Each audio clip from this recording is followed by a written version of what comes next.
जी अस्सलाम वालेकुम। कैफ एट आज के लेक्चर का आगाज़ करते हैं। लेक्चर नंबर 2 हमारा। आज के लेक्चर में हम क्या सीखने जा रहे हैं?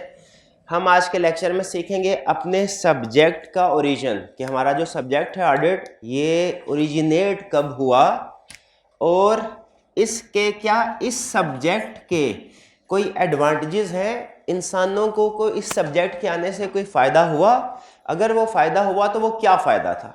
ठीक है, दो चीज़ें हम स्टडी करेंगे, एक ओरिजिन और एक एडवांटेजेस है। एश्योरेंस सर्विस का मतलब होता है ऑडिट इंगेजमेंट।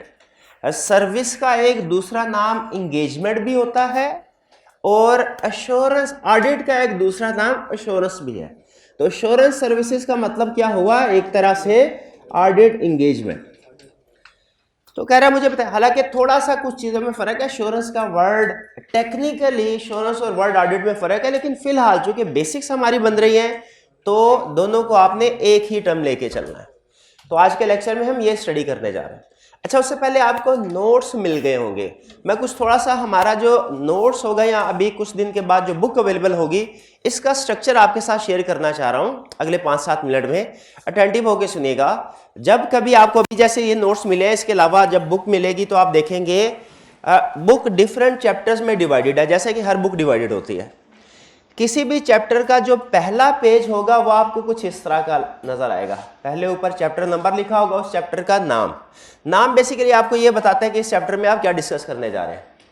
फिर उसके बाद उस चैप्टर में जितने भी डिस्कशन है उससे हमने लॉजिकल कंसेप्ट्स में डिवाइड किया हुआ है। हर चैप्टर में जितनी भी डिस्कशन होगी लॉजिकल कंसेप्ट्स में, ताकि आपको पता चले इस चैप्टर में आप कितने कंसेप्ट सीखने जा रहे हैं और वो कंसेप्ट्स कौन कौन से हैं। जैसे इस चैप्टर में आप 3 कंसेप्ट सीखने जा रहे हैं, वो कंसेप्ट्स कौन कौन से हैं, वो ये कंसेप्ट्स हैं। आपने एक चीज़ ध्यान में रखनी है, जब रिवीजन करनी है ना, रिवीजन जब कोई भी चैप्टर कंप्लीट हो जाएगा, आपने रिवीजन खुली किताब से नहीं करनी, बंद किताब से करनी है। रिवीजन का असूल लिख लीजिए। रिवीजन का असूल क्या है? रिवीजन खुली किताब से नहीं करनी, बंद किताब से करनी है। क्योंकि पेपर देने हम जाते हैं ना तो उस वक्त हमारे सामने किताब खुली नहीं होती, बंद होती है। खुली किताब का मतलब क्या कि आपने रिवीजन करनी है, ये चैप्टर है, चैप्टर के पेज 2 पे गए, लर्निंग ऑब्जेक्ट ये देखा क्या लिखा, इसको रिवाइज कर लिया। भाई ये कौन सी रिवीजन हुई? ये तो आपको एक नज़र देखते ही पता चल जाएगा इसमें क्या क्या पॉइंट्स थे। ठीक है, एग्जाम में जाके तो हमने इस तरह सोचना होता है, ये क्वेश्चन किस चैप्टर में था, किस कंसेप्ट में था, उसमें क्या क्या चीज़ें थी। ठीक है, तो जब आप रिवीजन किताब खोल के कर रहे होते हैं ना, सफा सामने होता है, तो बेसिकली आप उसको एक तरह से रीड करके ही रिवाइज कर रहे होते हैं।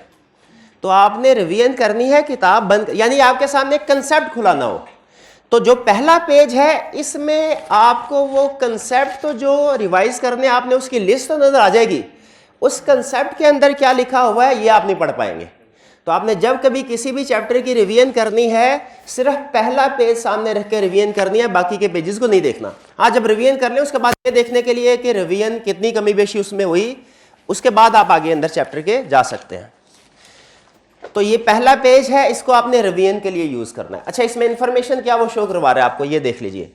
इस चैप्टर में 3 कंसेप्ट्स हैं, कंसेप्ट्स के नाम ये है हमारी बुक के लिहाज से। लेकिन क्या आपको मैंने बताया था जो कोर स्टडी मटेरियल होगा हमारा वो आई कैप का होगा। ठीक है, आई कैप की बुक में कुछ चीज़ें ऐसी हैं जिसे पर्सनली मैं एग्री नहीं करता कि होनी चाहिए, और कुछ चीज़ें ऐसी हैं जो कि मेरे ख्याल में होनी चाहिए, आई कैप की बुक में नहीं है। लेकिन मेरे समझने या ना समझने से कोई फ़र्क नहीं पड़ता। आई कैप ने तो टेस्टिंग उसी मटेरियल में से करनी है जो उसकी आई कैप जो उसकी बुक में मौजूद है। कैफ 8 में आई कैप की 2 बुक्स होती हैं। ठीक है, कुछ सब्जेक्ट्स में आई कैप की एक ही बुक है, उसी के अंदर उसने कंसेप्ट्स डिस्कस किए होते हैं, उसी के अंदर क्वेश्चन होते हैं। जैसे आपने कैफ 7 पढ़ा होगा, कैफ अब अकाउंटिंग के मुझे नहीं पता कि क्या है, अकाउंटिंग में शायद अलग क्वेश्चन बैंक अलग होता है, स्टडी टेक्स्ट ऐसे होता है, नहीं होता। ऑडिट में अभी एज ऑन टुडे तक स्टडी टेक्स्ट अलहदा होता है और क्वेश्चन बैंक अलहदा होता है। 2 बुक्स आपने अगर आई कैप की आपका कोर स्टडी मटेरियल होगा। हमने क्या किया है, हमने आई कैप की बुक को सामने रख के उसके सारे कंसेप्ट उठा के इस बुक में तरतीब चेंज की और कुछ उसको यूज़र फ्रेंडली किया। ठीक है, उसके अलावा और भी कुछ चेंजेस हैं वो हमने की, लेकिन ये इंश्योर किया कि आई कैप का स्टडी टेक्स्ट आई कैप का क्वेश्चन बैंक, इसमें जितने भी कंसेप्ट हैं वो सारे के सारे हमारी बुक में मौजूद हों। तो हमने कैसे इंश्योर किया, ये आगे हर कंसेप्ट के सामने आपको कुछ रेफरेंस लिखे नजर आ रहे होंगे। ये रेफरेंस क्या है, ये आई कैप की बुक के, ये आई कैप के स्टडी टेक्स्ट के रेफरेंस है, ये आई कैप के क्वेश्चन बैंक के रेफरेंस है। यानी आप इस कंसेप्ट को अगर आपने पढ़ लिया है, उसके बाद आप ये देखना चाहते हैं आई कैप की बुक में ये मौजूद है भी नहीं, अगर है तो किस जगह पे है, तो आप ये रेफरेंस मौजूद हैं, आप इन जगहों पे जाके उनको रीड कर सकते हैं और वहां पे जाके टिक कर दीजिएगा, वहां पे जाके टिक कर दीजिएगा।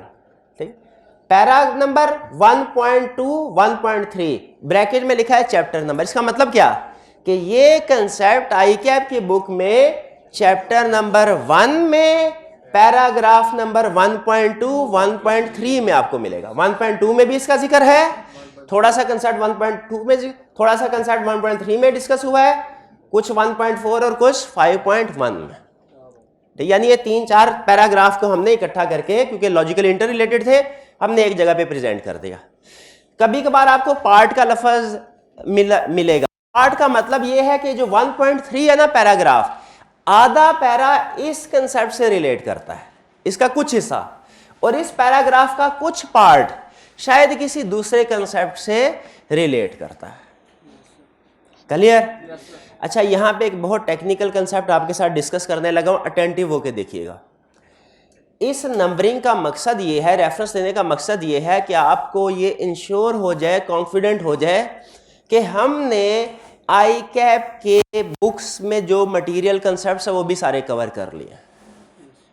क्लियर? इस नंबरिंग का मकसद क्या है कि ये कंफर्म हो जाए कि आई कैप के स्टडी टेक्स्ट और क्वेश्चन बैंक में जितने कंसेप्ट्स हैं वो भी आपने कवर कर लिया। अटेंटिव होकर सुनिएगा बात, एक बहुत अहम कंसेप्ट और बहुत ही टेक्निकल कंसेप्ट आपके सामने डिस्कस करने जा रहा हूं। नंबरिंग समझ आ गई आपको? इसके बावजूद अगर आप ये सारा काम कर लेते ना, इसके बावजूद आप ये कंफर्म नहीं कर सकते कि ये जब सारे चैप्टर्स आप पढ़ लेंगे कि आई कैप की सारी बुक कवर हो गई कि नहीं। गौर से सुनिएगा कंसेप्ट। जब हर कंसेप्ट के आगे हमने नंबरिंग लिख दी आई कैप की, इससे ये तो कंफर्म हो रहा है कि जो कंसेप्ट आप पढ़ रहे हैं वो आई कैप की बुक में शामिल है, ये कंफर्म हो रहा है। लेकिन ये कंफर्म नहीं हो रहा कि आई कैप के सारे कंसेप्ट्स आपने पढ़ लिए। पिक कर रहे हैं बात को? मुश्किल बात है। फिर से सुनिए, हमने हर कंसेप्ट के आगे नंबरिंग लिखी आई कैप की, इससे ये तो कंफर्म हो गया कि ये कंसेप्ट आई कैप की बुक में शामिल है, लेकिन इससे ये कंफर्म नहीं हो रहा कि आई कैप की बुक के सारे कंसेप्ट्स इस बुक में शामिल, ये कंफर्म नहीं हो रहा। तो ये बात समझ आ रही है आपको? ठीक है। तो फिर ये कैसे कंफर्म होगा? ये कैसे कंफर्म? देखें, एक होता है डोर, होती है ना डोर, हमारे एविडेंस में हमारा जो एविडेंस होता है ये डोर है ना, डोर। आपने बहुत अहम कंसेप्ट सिखाने की कोशिश कर रहा हूं, अटेंटिव होके। ये है डोर, ये है डोर, ये इसके हैं दो सिरे, एक सिरा है ए, एक सिरा है बी। ठीक है? मैथ क्या कहता है? ए से पॉइंट बी की तरफ जाए या पॉइंट बी से ए की तरफ है, सेम डिस्टेंस है। मैथ कहता है ए को बी से मल्टीप्लाई करो या बी को ए से मल्टीप्लाई करो, सेम है। ऑडिट में डोर के ए सिरे से बी की तरफ जाएं तो प्रोसीजर और है, एविडेंस और है, और अगर बी से ए की तरफ है तो एविडेंस और है। ठीक है? अगर आप ये कंफर्म करना चाहते हैं ना कि क्या हमारी जो बुक है, इंस्ट्रक्टर की बुक, उसमें जो कंसेप्ट है वो आई कैप की बुक में है कि नहीं, मकसद क्या है? अटेंटिव होके आज के लेक्चर में कुछ भी ना सीखा, ये कंसेप्ट सीख लिया, हकदा हो गया। कौन सा कंसेप्ट? अगर आप ये सीखना चाहते हैं कि इंस्ट्रक्टर की बुक में जो कंसेप्ट है वो आई कैप की बुक में है कि नहीं, तो आपको स्टार्ट करना पड़ेगा इंस्ट्रक्टर की बुक में से और देखना पड़ेगा आई कैप की बुक में है कि नहीं। और अगर आपका मकसद ये है कि ये देखना है कि आईकैप की बुक के जितने भी कंसेप्ट्स हैं वो सारे के सारे इंस्ट्रक्टर की बुक में है कि नहीं, अब आपने स्टार्ट इंस्ट्रक्टर बुक से नहीं करना, शाबाश, आईकैप की बुक से करना है और एक एक कंसेप्ट को उठा के चेक करना है बुक इंस्ट्रक्टर की बुक में शामिल है कि नहीं। दोनों में फर्क समझ आया? यानी इंस्ट्रक्टर बुक से आईकैप की तरफ जाएं तो कोई और मकसद पूरा होगा, आईकैप की बुक से इंस्ट्रक्टर बुक की तरफ आए कोई और मकसद पूरा। इस कंसेप्ट को पिक कर लें, ठीक है, और इसको आपने रिवाइज करते रहना है वक्तन फवक्तन। ये अहम कंसेप्ट है, लेकिन ये हमारे आगे किस चैप्टर में काम आएगा वो भी नहीं बता रहा। फर्क समझ आ गया? ए से बी की तरफ जाए तो और प्रोसीजर और एविडेंस, बी से ए की तरफ आए तो कुछ और चीज है। चलिए, अब ये क्लियर हो गया, इसके साथ आईकैप के क्वेश्चन बैंक के भी रेफरेंस। लेकिन हमने अपनी तरफ से तसल्ली कर ली है कि आईकैप के बुक के क्वेश्चंस और कंसेप्ट सारे इंक्लूडेड हो। फिर भी to be on safe side आप अगर इसको चेक करना चाहते हैं कर सकते हैं। मेरी रिकमेंडेशन ये है कि आप रोज रोज ये चेक ना करें, ठीक है। जिस दिन कोई चैप्टर कंप्लीट हो जाए या आइडियली जब हमारा सिलेबस कंप्लीट हो जाए तो तकरीबन 1 महीना आपके पास होगा, उस वक्त आप आईकैप की बुक को ओपन करें और 2-3 दिन में सारी चीजें देख लें। आपको यह भी पता चल जाएगा कि कोई कंसेप्ट रह तो नहीं गया, और अगर कोई फर्ज कीजिए कोई कंसेप्ट रह गया है, आप उसको नोट डाउन कर लेंगे और आपकी तसल्ली भी हो जाए, रिवीजन भी हो जाएगी, तसल्ली भी हो जाएगी, सारे कंसेप्ट हमने पढ़ लिए हैं। करना चाहे कर सकते, जरूरत नहीं है हर रोज ये काम करने की। पूरे सेशन में सिर्फ एक दफा ये काम कर लेना तो काफी होता है कि सारे कंसेप्ट पूरे हो गए, लेकिन अगर करना चाहे तो डेली बेसिस पे भी कर सकते हैं। उसके लिए आपको रेफरेंस दे दिए गए। फिर इसके बाद आगे चलते हैं। ये क्लियर हो गया? नेक्स्ट पेज पे आपको एक चार्ट मिलेगा। ये चार्ट वैसे आपको देख के ही समझ आ गया होगा। क्या आपको समझ आ गया ये क्या चीज है? ये क्या है? और ये बार क्या? हाँ। हम जो भी काम करते हैं ना, जैसे आप नोट्स बनाते हैं, हम ऑडिट में भी जो प्रोसीजर परफॉर्म करते हैं उसको लिखते हैं, उसका एक असूल है। असूल क्या है? वर्किंग पेपर हम कहते हैं जो हम काम करते हैं, डॉक्यूमेंटेशन भी कहते हैं उसको, डॉक्यूमेंटेशन। इसके साथ एक असूल लिख दें इसी चार्ट के ऊपर, वर्किंग पेपर, यहां से ऑडिट डॉक्यूमेंट। आपको कौन सा लफ्ज आसान लग रहा है, ऑडिट डॉक्यूमेंटेशन का क्या वर्किंग पेपर? चले जो भी लग रहा है, दोनों का मतलब एक ही है, 100% एक ही है। Audit documentation should be self explanatory. ये वो रूल है जो किताबों में नहीं लिखा हुआ, हमारे सीनियर्स ने हमें सिखाया है। Documentation should be self explanatory. Self explanatory किस चीज को कहते हैं? जो जिसको देखे समझ आ जाए, किसी को समझाना ना पड़े। जैसे ये चार्ट मैंने कोशिश की थी कि सेल्फ एक्सप्लेनेटरी हो, आपने पढ़ा, आपने बता दिया, सर हमें समझ लग गई, इसका मतलब मैं अपने मकसद में कामयाब। तो आपके डॉक्यूमेंटेशन भी इसी तरह की होनी चाहिए। जब भी आपने डॉक्यूमेंटेशन करनी है प्रैक्टिस में, सेल्फ एक्सप्लेनेटरी, ठीक है। आपका अब देखें, एक स्टूडेंट ने कैलकुलेशन की एक चीज की, मैंने कहा इसकी वर्किंग तो शो करवाई नहीं, तो कहने लगा सर ये ऐसे है, ये प्रॉफिट है, उसको 5% से मल्टीप्लाई किया है, इसलिए ये फिगर निकली है। तो मैंने कहा भाई आपने वर्किंग तो शो करवा देनी थी साथ। कह रहा सर बता तो रहा हूं, और बता रहा है वो। क्या ये वर्किंग पेपर जो उसने प्रिपेयर किया है, जिसमें फाइनल फिगर तो ठीक लिखी हुई है, कैलकुलेशन की बेसिस शो नहीं करवाई, ये सेल्फ एक्सप्लेनेटरी है? नहीं है। इसका मतलब यह हुआ आप जो भी चीज कैलकुलेट, आपका जो पेपर है ये भी सेल्फ एक्सप्लेनेटरी होना चाहिए। आप जो भी चीज कैलकुलेट करें उसकी वर्किंग शो करवानी चाहिए। तो इस चार्ट से हमने ये सीखा कि हमारे वर्किंग पेपर, हम जो भी पेपर प्रिपेयर करें वो क्या होना चाहिए? Self explanatory. चलिए, अच्छा, इससे आपने ये अंदाजा नहीं लगाना कि ये क्वेश्चन इस चैप्टर में से क्वेश्चन इस अटेम्प्ट में आ सकता है कि नहीं आ सकता, ठीक है। ये अंदाजा, हर क्वेश्चन आ सकता है, हर क्वेश्चन। ये सिर्फ आपको रिलेटिव इंपॉर्टेंस बताने के लिए कि हमारे ओवरऑल सिलेबस में इसकी रिलेटिव इंपॉर्टेंस क्या है। याद रखें, आईकैप किसी भी चैप्टर में से कोई भी कंसेप्ट पूछ सकता है, और आईकैप ने ऐसा किया भी हुआ है।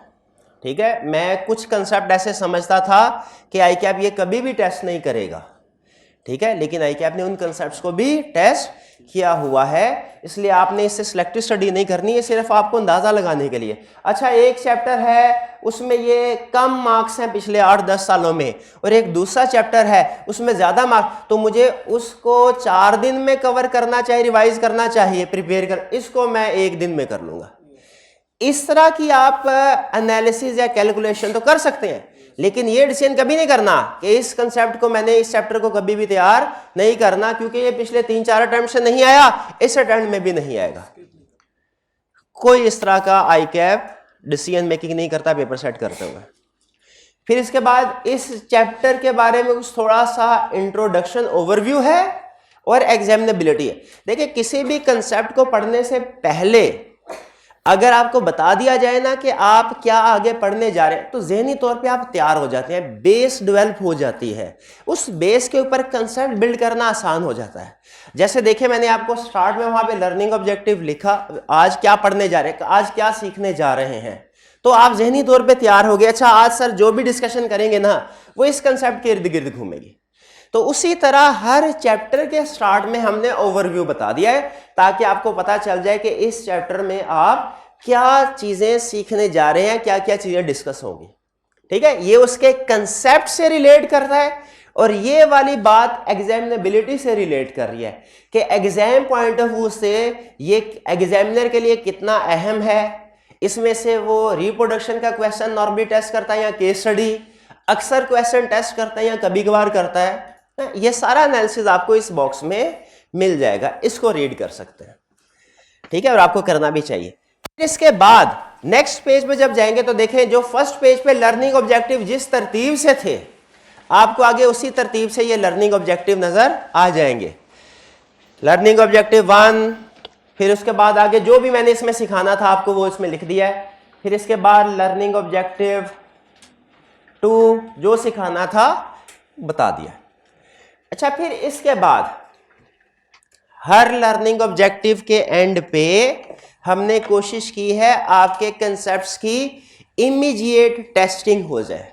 देखिए, एक तरीका ये होता है सारा सिलेबस कंप्लीट करवा के आपको क्वेश्चन दिए जाए प्रैक्टिस करने के लिए, एक है चैप्टर कंप्लीट हो जाए फिर आपको क्वेश्चन दिए जाए प्रैक्टिस करने के लिए, एक है कि हर कंसेप्ट के बाद आपको क्वेश्चन दे दिए जाए ताकि अगले कंसेप्ट पे चलने से पहले आपको पता चल जाए प्रीवियस कंसेप्ट आपने एग्जाम स्टैंडर्ड तक कवर कर लिया कि नहीं कर लिया। आई कैप का जो क्वेश्चन बैंक है वो चूंकि अलहदा है, स्टडी टेस्ट के साथ नहीं है, अलहदा है, तो वो आप हर कंसेप्ट क्या हर चैप्टर के बाद भी अगर ढूंढना चाहे ना इससे रिलेटेड कौन से क्वेश्चन है वो मुश्किल होगा। ठीक है, हमने क्या किया, हमने उन क्वेश्चंस को कंसेप्ट वाइज क्लासिफाई करके यहां पे बिल्ड कर दिया।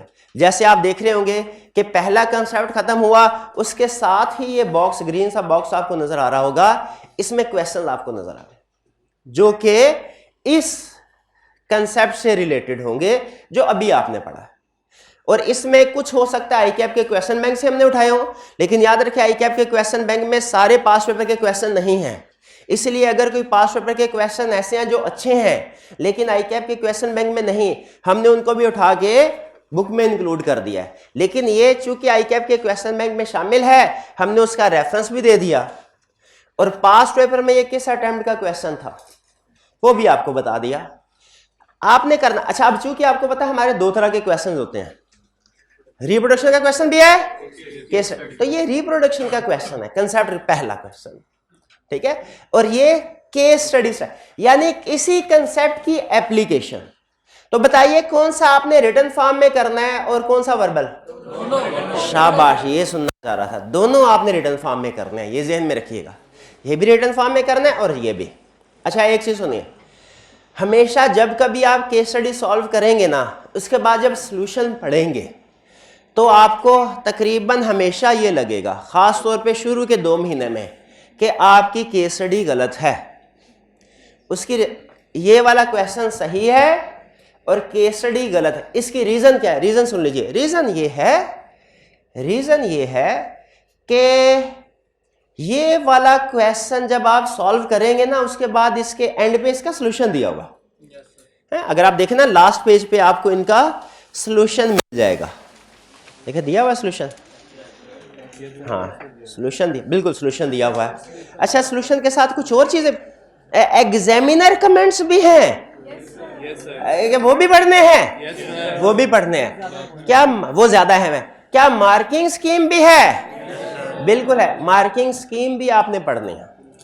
सॉल्यूशन से ज्यादा अहम ये एग्जामिनर कमेंट्स और मार्किंग स्कीम होते हैं, लेकिन आपको इस चीज का अंदाजा नहीं होता। अच्छा आप सुने, वो प्रॉब्लम जो अक्सर आपको फेस करना पड़ेगी, जिससे आप ये समझेंगे शायद आप इस सब्जेक्ट को समझ ही नहीं पा रहे, वो ये जब ये कंसेप्ट रिव्यू क्वेश्चन आप अटेम्प्ट करेंगे, इस सॉल्यूशन के साथ मैच कर जाया करेगा, आप कहेंगे ठीक है ये आ गया। लेकिन ये जो केस स्टडी अटेम्प्ट करेंगे सॉल्यूशन के साथ मैच नहीं करेगी। आधी से ज्यादा केस स्टडी ऐसी हुआ करेगी जो सॉल्यूशन के साथ मैच नहीं करेगी। इसकी रीजन क्या इसकी रीजन ये है कि आपने गलत किया, ये भी रीजन हो सकती है कि आपने गलत, ये भी रीजन हो सकती है। लेकिन जो ज्यादा देखें, अगर जिस तरीके से उस्ताद ने सिखाया आप उसी तरीके से काम करते जाएं तो फिर ये रीजन नहीं होगी। फिर रीजन क्या होगी? क्योंकि केस स्टडीज जो है ये सॉल्व करने में जजमेंट्स अप्लाई करना पड़ती है, जजमेंट अप्लाई। देखें हम सारे इंसान हैं, मोर और लेस हमें एक ही तरह की प्रॉब्लम्स को जिंदगी में फेस करना पड़ता है, ज्यादातर प्रॉब्लम्स, लेकिन हर इंसान का प्रॉब्लम को डील करने का तरीकाकार डिफरेंट होता है। ठीक है, तो क्या हम ये कहें कि एक का तरीकाकार डिफरेंट है दूसरे से तो इसने गलत काम किया है? नहीं, वो प्रॉब्लम जो बंदा फेस कर रहा है अपने हालात के मुताबिक फैसला करता है कि मुझे इन हालात में क्या करना चाहिए। अब इन भाईजान ने अकाउंटिंग भी पढ़ रहे हैं, ये लॉ भी पढ़ रहे हैं, ऑडिट भी पढ़ रहे हैं। ठीक है, ये कहते हैं सर मैं पहले अकाउंटिंग पढ़ता हूं बाद में लॉ फिर ऑडिट, ये कह रहे हैं सर मैं पहले ऑडिट पढ़ता हूं फिर अकाउंटिंग फिर लॉ। कौन ठीक है? दोनों कैसे? दोनों डिफरेंट है, तो कैसे ठीक हो सकते हैं दोनों? हाँ सुन ले, लिख ले, different does not mean wrong. Different answer does not mean wrong answer. खास तौर पे केस स्टडी में वो रॉन्ग हो भी सकता है, लाजमी नहीं है। रॉन्ग हो भी, मैं ये नहीं कह रहा हो ही नहीं सकता, हो भी सकता है, लेकिन अगर आप उन प्रिंसिपल्स को, कंसेप्ट्स को फॉलो करें जो उस्ताद ने बताए हैं, तो वो मेन कंसेप्ट्स आपके सेम होने चाहिए। ठीक है, कंसेप्ट सेम, अल्फाज नहीं। अच्छा ये ना खास तौर पे लॉ में अक्सर बच्चे पूछा करते थे कि सर अगर हमारा सोल्यूशन आई कैप के सिलेक्शन सोल्यूशन से डिफरेंट है तो क्या हमें आई कैप नंबर देगा? हमने आई कैप से पूछा, आई कैप ने रिटर्न फॉर्म में ये बताया, आई कैप ने कहा प्रोफेशनल बॉडी है, हम रट्टा को डिस्करेज करते हैं, कंसेप्ट्स को इनकरेज करते हैं। तो उन्होंने कहा अगर स्टूडेंट्स का कंसेप्ट सेम है, जो बुक में है कंसेप्ट सेम है, वर्ड्स डिफरेंट है, उसको पूरे नंबर देंगे हम। लेकिन अगर वर्ड्स डिफरेंट है और उनसे कंसेप्ट भी डिफरेंट हो जाता है, उसके नंबर डिडक्ट कर लेंगे। तो ये बात समझ आ गई? क्या समझ आ गई? कि वर्ड्स में be different, concept should not be different. है केस स्टडी अटेम्प्ट करने का असूल, पेपर अटेम्प्ट करने का, थ्योरेटिकल पेपर अटेम्प्ट करने का असूल क्या हुआ? वर्ड्स में be different, concept should not be different. तो जितनी भी केस स्टडीज होंगी ना, उनमें आपके अल्फाज हमेशा फर्क होंगे, बल्कि जिनके अल्फाज सेम होंगे ना, हम उनको खड़ा करके उनकी क्लास करेंगे। क्यों? क्योंकि ऐसा थोड़ी हो सकता है कि हमारी सोच और उसकी सोच एज इट इज मिल जाए। मेन कंसेप्ट सेम होंगे, मेन कंसेप्ट, अल्फाज का चुनाव हर एक का अपना होता है, वो डिफरेंट, ये जेल में। तो जब कभी केस स्टडी, खास तौर पे केस स्टडी अटेम्प्ट करते हुए आपको लगे कि आपका सोल्यूशन डिफरेंट है गिवन सोल्यूशन से, फौरी तौर पे इस नतीजे पे नहीं पहुंचना कि आपका सोल्यूशन गलत है, आपने पॉइंट्स मैच करने हैं। अगर पॉइंट्स मैच हो जाते हैं इसका मतलब क्या होगा? मेन पॉइंट मैच हो गए। ठीक, चलिए ये स्ट्रक्चर सारा समझ आ गया आपको। इसके बाद फिर अगला लर्निंग ऑब्जेक्टिव शुरू हो जाएगा, उस तरह उसके क्वेश्चन है, फिर अगला लर्निंग ऑब्जेक्टिव शुरू हो जाएगा, उसके क्वेश्चंस हैं, केस स्टडी है, एंड पे सॉल्यूशन दिया गया है जो उन क्वेश्चन का था, ताकि आपने जो लिखा हुआ उसके साथ उसको मैच कर सके। एग्जामिनर कमेंट्स हैं, मार्किंग प्लान है, जहां कहीं कभी कभार मुझे लगता है कि मुझे खुद भी मेरे ऑथर कमेंट की ज़रूरत है तो मैं वो लिख दिया करता हूँ, लेकिन ये कभी कभार ही होगा। फिर कुछ टिप्स वगैरह हैं, वो जैसे जैसे हम केस स्टडी करते जाएंगे ना आपको बताता जाऊंगा कि केस स्टडी कैसे अटेम्प्ट करनी है। तो ये स्ट्रक्चर हमारा समझ आ गया आपको? ये था हमारा बुक का। चलिए, यहां तक कोई क्वेश्चन पूछना चाहते हो तो पूछ लीजिए, कोई क्वेश्चन पूछना चाहते हो तो पूछ लीजिए। ये हाइब्रिड क्लास में कोई क्वेश्चन पूछना चाहते हो तो पूछ लीजिए। हाइब्रिड क्लास में से पूछे कोई क्वेश्चन, कम से कम एक क्वेश्चन आएगा तो लेक्चर आगे चलेगा, वरना लेक्चर आगे नहीं चलेगा। कम से कम एक। जी जी जी जी।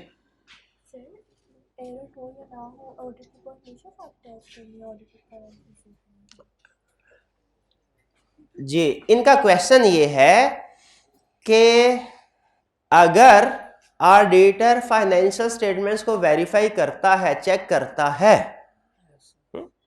तो उसने बताना होता है कि फाइनेंशियल स्टेटमेंट्स ठीक हैं या गलत हैं। क्या ऑडिट रिपोर्ट हमेशा फाइनेंशियल स्टेटमेंट के साथ अटैच की जाएगी या सिर्फ उस वक्त अटैच की जाएगी जब फाइनेंशियल स्टेटमेंट्स गलत हैं? इसका जवाब हमेशा अटैच की जाएगी। अगर फाइनेंशियल स्टेटमेंट्स ठीक हैं फिर भी ऑडिट रिपोर्ट साथ अटैच की जाएगी, अगर फाइनेंशियल स्टेटमेंट्स गलत हैं फिर भी साथ अटैच की जाएगी। क्लियर? और कोई क्वेश्चन? चलिए, अब हम चलते हैं अपने पहले कंसेप्ट की तरफ, जो क्या है? Origin and advantages of assurance services. चलिए, अब कुछ हम इसके ऊपर डिस्कशन करते हैं। क्या था कंसेप्ट, क्या सीखने जा रहे हैं? Origin and advantages of assurance services. Origin, पहले ओरिजिन की बात करते हैं, फिर इसके बाद हम डिस्कशन करेंगे एडवांटेजेस की। एडवांटेजेस की पहले ओरिजिन। ओरिजिन क्या है? देखें, इंडस्ट्रियल रेवोल्यूशन का, अच्छा एक चीज मैं आपको बता दूं, क्लास में आपने बहुत अटेंटिव होके बैठना है। हमारे पास सिर्फ सवाल है और कंसेप्ट बहुत ज्यादा हमने कवर करने होते हैं, और मैं ये चाहता हूं कि ऐसा ना हो कि देखिए आपको मिसकंसेप्शन देना ना सब्जेक्ट के बारे में मेरे लिए बहुत आसान है। अब मैं हल्का स्लो चलता रहूँ, ठीक है? एक कंसेप्ट जो फॉर एग्जाम्पल एक लेक्चर में मुझे 3 कंसेप्ट पढ़ाने हैं, एक लेक्चर में मैं एक कंसेप्ट पढ़ाऊं, आप भी इजी रहेंगे, हैं? क्योंकि थोड़ा थोड़ा चल रहा होगा, आपको शायद समझ भी ज्यादा आ रही हो क्योंकि स्पीड मेरी स्लो होगी, और मेरी जान भी सुकून में होगी क्योंकि मैंने जो पूरे हफ्ते में, जो 2 दिन में पढ़ाना था, पूरे हफ्ते में पढ़ा रहा हूँगा।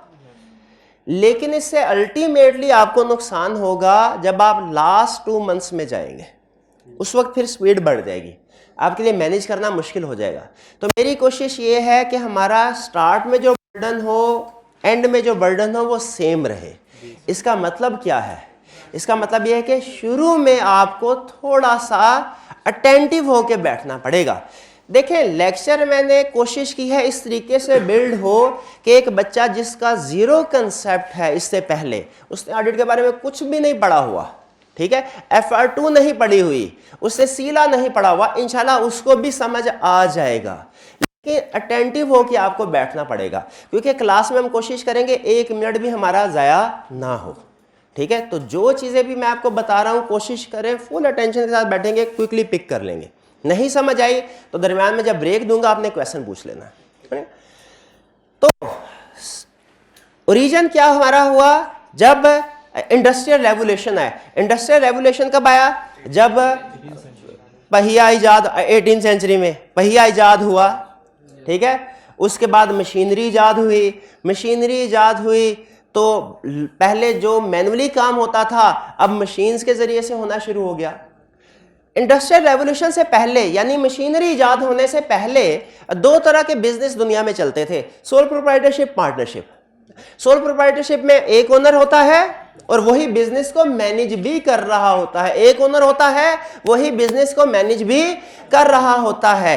एम्प्लॉइज हो सकता है और भी रखे हों, एम्प्लॉइज और भी, लेकिन ओनर उसका कितने होंगे? एक, और वही बिजनेस को मैनेज करा।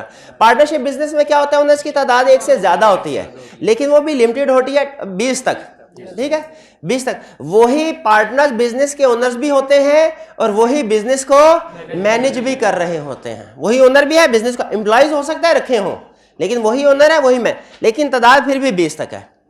जब मशीनरी ईजाद हुई ना तो मशीनरी बहुत एक्सपेंसिव थी। इवन आज भी अगर आप देखें ना, आपने एयरलाइन कंपनी बनानी है, आपने टेक्सटाइल कंपनी बिल्ड करनी है, आपने शुगर कंपनी बिल्ड कर, आपको जो मशीनरी खरीदनी पड़ेगी वो बड़ी एक्सपेंसिव होगी। उस वक्त तो जब ये नई नई ईजाद हुई, आपको तो नई चीज़ें ज़्यादा महंगी होती हैं, उस वक्त बहुत एक्सपेंसिव होती थी। किसी भी एक पर्सन के पास नॉर्मली, या इवन एक से ज़्यादा 8-10 लोगों के पास भी मिलकर इतने पैसे नहीं होते थे मशीनरी खरीद सकें। तो उन्होंने क्या किया, उन्होंने कहा ऐसा करते हैं, एक new form of business organisation develop करते हैं जिसमें मेंबर्स की तादाद, शेयर होल्डर्स की तादाद, ओनर्स की तादाद अनलिमिटेड हो जाए। एक तरह से जितने भी पैसे चाहिए उनको हम उस लिहाज से शेयर होल्डर्स की तादाद बढ़ा लें और पैसों को इकट्ठा कर सकें। तो इस वजह से कंसेप्ट आया जॉइंट स्टॉक कंपनी का। अब आपने जॉइंट स्टॉक कंपनी के कंसेप्ट्स को अंडरस्टैंड करना है। अगर इस कंसेप्ट को समझ लिया ना तो हमारे ऑडिट के बहुत से कंसेप्ट्स आप साथ समझ लेंगे। जॉइंट स्टॉक कंपनी समझाना क्या चाह रहा हूं आपको कि जॉइंट स्टॉक कंपनी जब आई मार्केट में, ये कंसेप्ट आया तो ये कैसे डिफरेंट थी सोल प्रोप्राइटरशिप और पार्टनरशिप से। जॉइंट स्टॉक कंपनी में दो चीजें थी जिनकी वजह से हम इसको डिफरेंशिएट कर सकते हैं सोल प्रोप्राइटरशिप और पार्टनरशिप से। ठीक है, पहली चीज तो ये कि इसमें मेंबर्स की तादाद जो है वो ज्यादा, क्योंकि पैसे ज्यादा चाहिए होते थे। जो बड़ा डिफरेंस है वो ये कि कंपनी फॉर्म ऑफ बिजनेस चलाने के लिए आपको स्पेशलाइज्ड नॉलेज और स्किल की जरूरत पड़ती है। सोल प्रोप्राइटरशिप पार्टनरशिप के लिए नहीं। बेकरी की दुकान आपने स्टार्ट करनी है ना, बेकरी की घर के करीब डिपार्टमेंटल स्टोर है, कोई स्पेशलाइज्ड नॉलेज स्किल की जरूरत नहीं है, पैसों की जरूरत है सिर्फ। हाँ, पैसे लें, चीजें खरीदें, बिजनेस शुरू कर दें।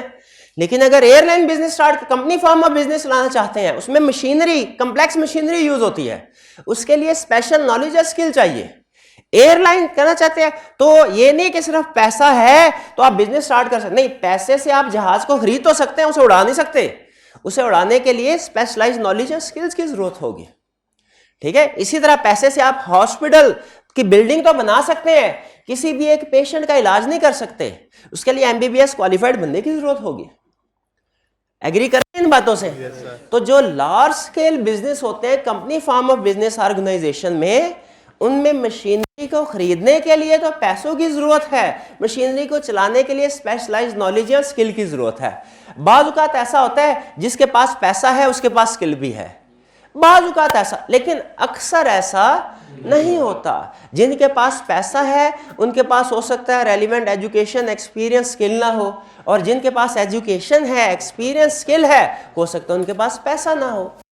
तो ज्यादातर वाली सिचुएशन को हम लेके आगे बढ़ते हैं। ज्यादातर वाली से ज्यादातर सिचुएशन क्या है कि एक company form of business organisation आपने सेटअप करनी है, उसमें बहुत से शेयर होल्डर्स हैं, शेयर होल्डर्स ने पैसे इन्वेस्ट करके एसेट्स खरीदे, कंपनी स्टार्ट कर दी, लेकिन इसको चलाने के लिए उनके पास रेलिवेंट स्किल्स नहीं है।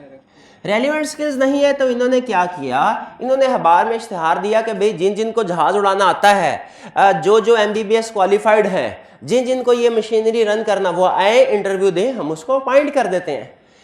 कुछ लोग आए, इन लोगों के पास पैसा है, स्किल नहीं। ये जो दूसरे लोग आए इनके पास स्किल है, पैसा नहीं है। इनको हम नाम देते हैं for the time being management का, मैनेजमेंट का। ठीक है, ये हैं ओनर्स, ओनर्स। ठीक है, ओनर्स, ओनर्स कह ले। और आपको पता है कंपनी फॉर्म ऑफ बिजनेस हो तो इसे शेयर होल्डर कहा जाता है, पार्टनरशिप हो तो इनको पार्टनर कहा जाएगा, सोल प्रोप्राइटर हो तो सोल प्रोप्राइटर कहा जाए। कंपनी की एग्जांपल लेके आगे चलना। शेयर होल्डर है, शेयर होल्डर ने क्या किया, अपॉइंट किया मैनेजमेंट को, अपॉइंट किया मैनेजमेंट को। ठीक है, अपॉइंट करने के बाद मैनेजमेंट ने कहा सर हमारा काम क्या होगा, इन्होंने कहा आपका काम ये होगा सारा साल, हम चूंकि टेक्निकल लोग नहीं हैं, हम डे टू डे एक्टिविटीज में आपको डिस्टर्ब नहीं करेंगे, हम रोज रोज आपकी चेकिंग नहीं करेंगे कि आप क्या कर रहे हैं, आपकी प्रोडक्शन कितनी है, किसको सेल कर रहे हैं, कितने में सेल कर रहे हैं, किसको उधार सेल कर रहे हैं, किसको कैश में सेल कर रहे हैं, उधार सेल कर रहे हैं तो क्रेडिट पीरियड कितना है, ये सारी चीजें हम चेक नहीं करेंगे। हमने आपको पॉइंट कर दिया ये हमारे एसेट्स है, ये हमारा कैश है, ये हमारा बैंक बैलेंस है, ये इन्वेंट्री है, ये फिक्स है, सारा कुछ आपके हवाले, आप इस बिजनेस को रन करें।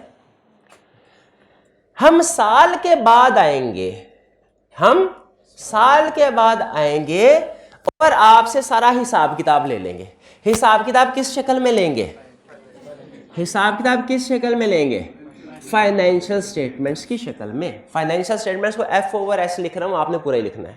फाइनेंशियल स्टेटमेंट की शक्ल में हिसाब किताब लेंगे, जिससे हमें पता चल जाएगा सारा साल आपने कैसा काम किया, अच्छा काम किया कि बुरा काम किया।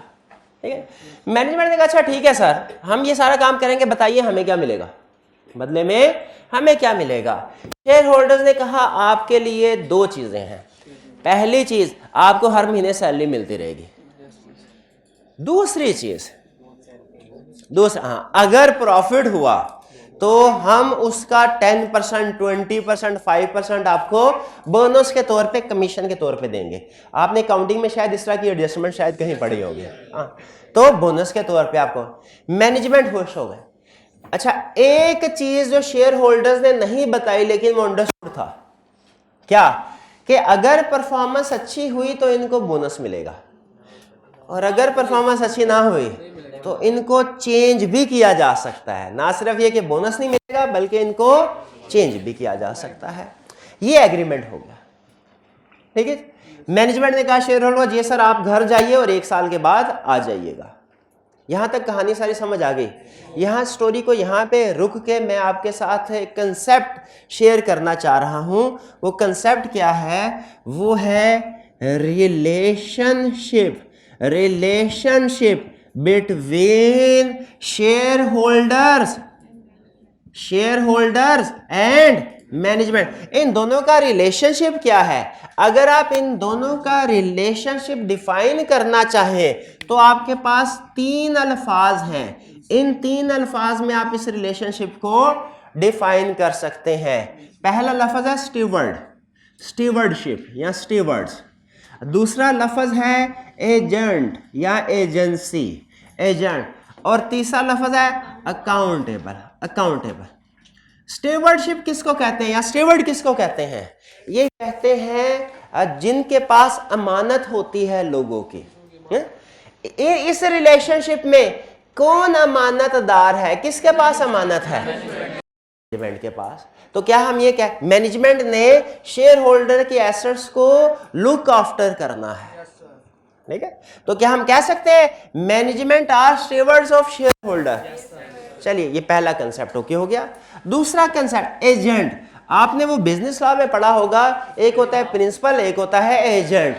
ठीक है, तो प्रिंसिपल एजेंट को अपॉइंट करता है, उसके बाद एजेंट के लिए जरूरी है प्रिंसिपल की इंस्ट्रक्शंस को फॉलो करे, वो अपने ही फायदे की बात ना सोचता रहे। इस रिलेशनशिप में बताइए कौन प्रिंसिपल है? Share holder. कौन एजेंट है? मैनेजमेंट। शाबाश, ये प्रिंसिपल। क्या मैनेजमेंट को शेयर होल्डर्स के बेस्ट इंटरेस्ट में काम करना चाहिए या अपने बेस्ट इंटरेस्ट में? शेयर होल्डर्स के बेस्ट इंटरेस्ट में। ठीक है, और ये इन्हीं की इंस्ट्रक्शंस को फॉलो करेंगे। मैनेजमेंट को शेयर होल्डर की इंस्ट्रक्शंस को फॉलो करना है। क्लियर? और दूसरा अकाउंटेबल। अकाउंटेबल का मतलब क्या? हिसाब किताब देना।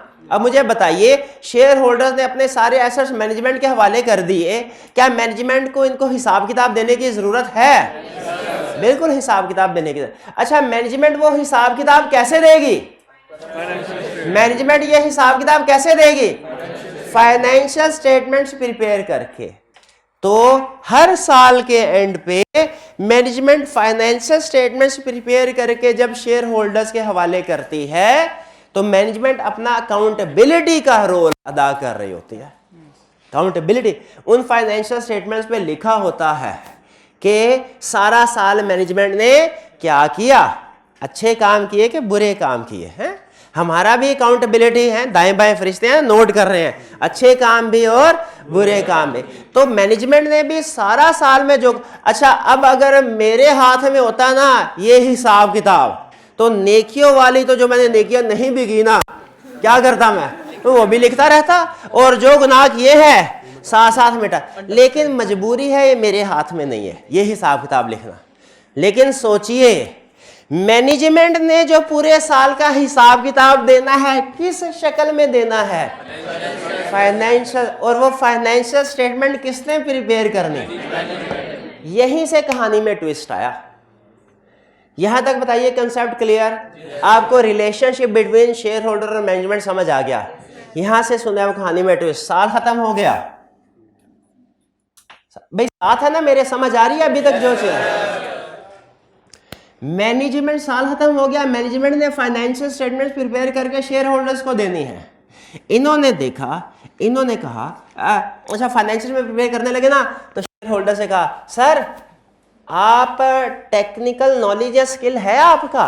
शेयर होल्डर ने कहा नहीं, वो होता तो हम खुद ना काम कर रहे होते। उन्होंने कहा अच्छा आपने IFRS पढ़े हुए हैं, वो क्या होता है। अच्छा तो फिर इसका मतलब आपको इम्पेयरमेंट का मतलब ही नहीं आता होगा, डेप्रिसिएशन का है, NRV का, इंटेंजिबल है। कहा कुछ भी नहीं, हमें तो, हम तो आम सादा से इंसान है, पैसे हैं हमारे पास, हम सिर्फ ये चाहते हैं आप हमें बता दें बिजनेस को मुनाफा हुआ कि नुकसान। उन्होंने कहा लीजिए अभी लीजिए, बन गया काम। असल में देखें शेयर होल्डर्स मैनेजमेंट से चाहते हैं जब फाइनेंशियल स्टेटमेंट्स मिले तो वो financial statements true and fair view present करें। शेयर होल्डर्स क्या चाहते हैं, जब फाइनेंशियल स्टेटमेंट्स इनके पास आए ट्रू एंड फेयर।